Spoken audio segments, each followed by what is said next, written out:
क्या आप जानते हैं कि जब आप गुस्ल कर रहे होते हैं तो उसमें एक बहुत बड़ी गलती कर रहे होते हैं। ज़्यादातर तो उसमें औरतें ज़्यादा शामिल हैं कि जब हम गुस्ल करते हैं, गुस्ल की भी कई किस्में हैं। गुस्ले जनाबत है या वैसे आप ठंडक हासिल करने के लिए गुस्ल कर रहे हैं, या आपको गर्मी फील हो रही है तो आप गुस्ल कर रहे हैं, या आप कहीं सफ़र से आए हैं, थकावट है तो इस वजह से गुस्ल कर रहे हैं। तो गुस्ल की भी कई हालतें हैं, कई किस्में हैं कि आपने कौन सा गुस्ल आप कर रहे हैं।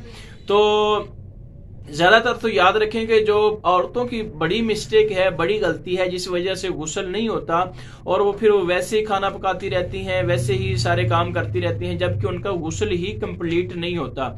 उसमें जो सबसे बड़ी मिस्टेक करती हैं, जो बड़ी गलती करती हैं, वो ये वाली गलती करती हैं कि बाद का आपने देखा होगा कि जो औरतें अपने नेल पॉलिश अपना लगाती है ना, नाखूनों के ऊपर जो नेल पॉलिश लगाती हैं, उसकी तह बन जाती है।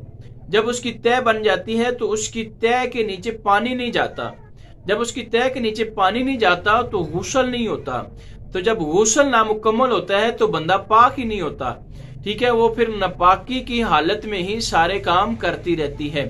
अब आइए, जो मर्द होते हैं उनकी कौन सी जगह होती है जो ज्यादा खुश्क रह जाती है, जिसकी वजह से वो उनके गुस्ल भी नहीं ठीक हो पाता।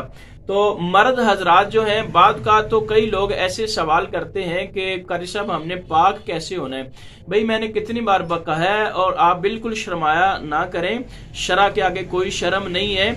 जो चीज समझ ना आए तो वो आप जरूर पूछा करें, बजाय इसके कि आप उसको गलत करते रहे सारी जिंदगी कि आप बड़े हो गए हैं तो अब आप सवाल पूछना गवारा नहीं करते, इस वजह से कि कारी साहब कहेंगे कि इतनी जिंदगी गुजर गई है, पहले क्या करते रहे हो। तो बिल्कुल आप इस हवाले से परेशान ना हुआ करें। और ये भी याद रख लें कि गुस्ल के फराइज कितने हैं। गुस्ल के 3 फराइज हैं जो आपने अदा करने होते हैं। उनमें से कोई एक फर्ज भी अगर रह जाता है ना तो फिर आपका गुस्ल मुकम्मल नहीं होता। ठीक है, उसमें आपने 3 दफा कुल्ली करनी होती है और 3 दफा नाक में पानी चढ़ाना होता है। ठीक है, नाक को साफ करना होता है और पूरे जिस्म के ऊपर आपने पूरा पानी बहाना होता है कि जिस्म का कोई हिस्सा भी खुश्क ना रहे। बाद का आपने देखा होगा कि कानों के पीछे से ज्यादातर इंसानों की ये खुश्क रह जाती हैं चीजें, ऐसे इनके अंदर उंगली घुमानी चाहिए। और फिर कान के अंदर से लेके ये कान वाला हिस्सा जो है, अंदर वाला छोटा सा ये हिस्सा जो सड़क के अंदर बनी हुई है, ये भी खुश्क रह जाती हैं, इनको भी कवर करें। लिहाजा गुस्ल के फराइज मैंने बता दिए। और बहुत बड़ी गलती जो औरतें करती हैं वो भी अपनी वो नेल पॉलिश ना लगाया करें, वैसे ही सारे काम करती रहती हैं तो नापाकी की हालत में रहती हैं। इसको 70 से 80-90% लोग नहीं जानते, आपने देख लिया है। लिहाजा आप इस वीडियो को शेयर भी कर दें और चैनल को सब्सक्राइब भी कर दीजिएगा। बहुत शुक्रिया। अल्लाह पाक आपको जज़ाए खैर अता फरमाए।